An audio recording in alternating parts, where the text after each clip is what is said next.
Boże Narodzenie, choć pełne ciepła, radości i rodzinnego nastroju, jest znacznie głębsze w swoim znaczeniu, niż może się wydawać na pierwszy rzut oka. Nie jest ono jedynie świętem upamiętniającym narodziny Jezusa, ale początkiem wielkiej drogi, która prowadzi nas przez wszystkie tajemnice Jego życia, śmierci i zmartwychwstania. Narodziny Jezusa w betlejemskiej grocie są zapowiedzią światła, które rozbłyśnie na Golgocie i w grobie pańskim. Kamienna grota, w której złożono dzieciątko, symbolizuje prostotę i pokorę przyjścia Boga na świat. W tym miejscu, w ubóstwie, wśród pasterzy i zwierząt, rodzi się nadzieja na zbawienie. Światło, które oświeca mroki ludzkiego życia. To światło wskazuje na drogę, jaką Jezus ma przemierzyć, by wypełnić misję odkupienia. Golgota jest punktem kulminacyjnym tej drogi.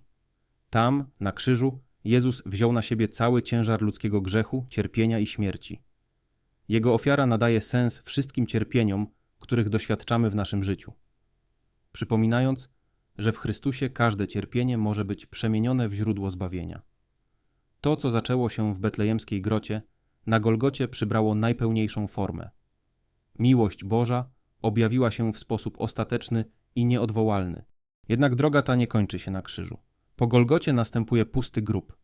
Miejsce, z którego znowu rozbłyska światło, tym razem światło ostatecznego zwycięstwa. Tak jak w betlejemskiej grocie światło nadziei rozjaśniło ciemności świata, tak w kamiennym grobie światło zbawienia przebiło mrok śmierci. Boże Narodzenie i zmartwychwstanie są nierozerwalnie ze sobą połączone. Bez betlejemskiej groty nie byłoby pustego grobu, a bez pustego grobu narodziny w Betlejem nie miałyby pełnego sensu. To dlatego Boże Narodzenie ma cel. Wprowadza nas w wielką tajemnicę odkupienia.